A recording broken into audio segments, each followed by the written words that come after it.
Chinese tourists have been set off for travelling. 没有什么计划，订好酒店我就来了。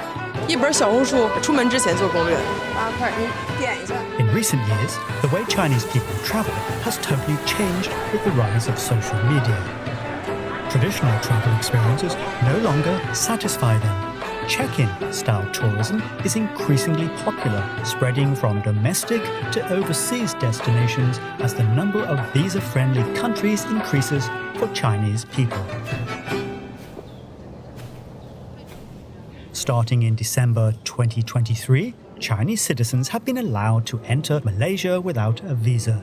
A young couple from Shanghai, Dong Kai and Chao Ying, seized the chance to embark on a 6-day trip to Malaysia. 我们这次行程一共是去了2个城市，先是去了槟城，然后在槟城我们做了很多的计划，很具体的一些细节，乔治城打卡点以及后面升旗山都很漂亮。对，然后来吉隆坡这边的话，肯定是以双子峰为主。对，我们在找各种机会去跟他合照或者拍照。因为刚好我假期之前时间充裕一点，所以我做攻略比较多一点。我用小红书会更多一些，然后会结合一些其他社交媒体啊，像抖音啊之类的平台，去做一些补充这样子。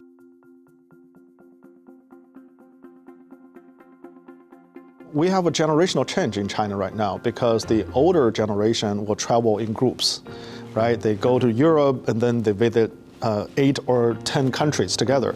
They come to Southeast Asia, then they visit Singapore, Malaysia, Thailand together, right? So this is the old traditional way of traveling. But the new way, of course, is very different. What we call individual or family travel. They follow the internet prepared set of travel itinerary before they embark on a new travel. Like Zhou Hai said, changing travel preferences spring from the development of the internet. Social media platforms have become the new guidebook for young Chinese people in recent years. Posts on social media reveal the rich culture and stunning landscape of Malaysia in great detail, while the country previously was just one of the countries, including Singapore and Thailand, which Chinese tourists visited all in one go.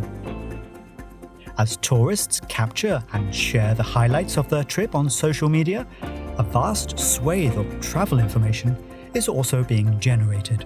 The social media is very helpful. You no need to send brochures, no need to send pamphlets.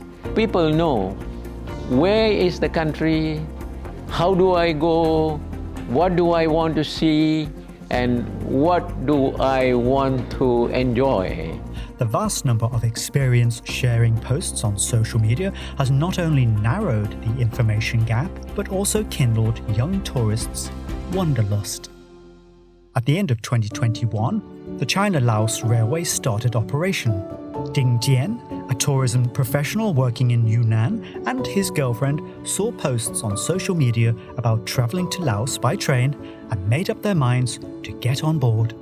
提前半个月是在网上看过一些攻略，然后这边来根据自己的一些时间来安排的，一般不跟团，都是自由行，就是自己看一些攻略，然后自己来看怎么制定一些行程，我都会去自己判断。In February 2024, the China Tourism Academy released the Report on Development of Outbound Tourism in China for 2023 to 2024, which showed that the number of outbound tourists exceeded 87 million in 2023 and is expected that it will grow to 130 million in 2024.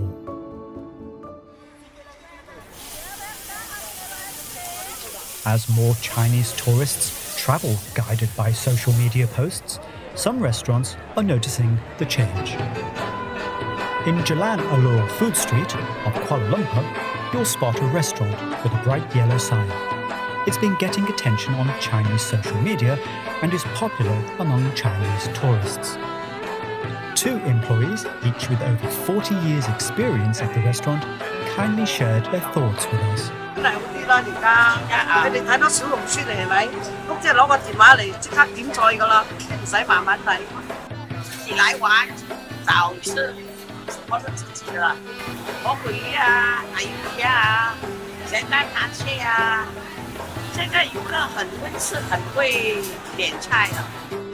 In 2023, the 3 trending travel topics on Chinese-originated social media were traveling as a local, micro-vacation, and niche holidays. This suggests that tourists now prefer exploring the streets and alleys of a city at a relatively slower pace rather than visiting traditional tourist spots directly. 在老城区那边有很多小的咖啡店或者一些比较文艺的店铺，都是年轻人在开的。他们对于自己的家乡非常非常骄傲，包括做一些很漂亮的文创用品的设计之类的。我觉得年轻人回到自己家乡，然后反哺家乡，也是一个很棒的一个事情。The younger generation mostly speak quite okay English. They will spread out and visit some of the rare small places, and they will explore the food, the different natural beauties, and also other literary places that they would like to visit. So this will change the style of visits, and also hopefully I think that will increase both the volume and the expenditure, and also interactions with local people. New tourism models have unlocked new perspectives for travelers. When sightseeing transforms to observation, connections between people from different countries are enhanced. I think people-to-people connection will help both sides have better understand each other's position, and then that will ultimately contribute to the peace and stability of the region. In the age of social media, beautiful things spread exponentially. Dong Kai and Chao Ying, who traveled to Malaysia, as well as Ding Jian, traveling to Laos, can easily share their experiences of encountering a different civilization. The friendship between countries is truly forged while relishing a coffee shop owner's story in the novel experience of crossing a border by train and in the yearning to visit the country again, which also drives the bilateral relationship towards a shared future.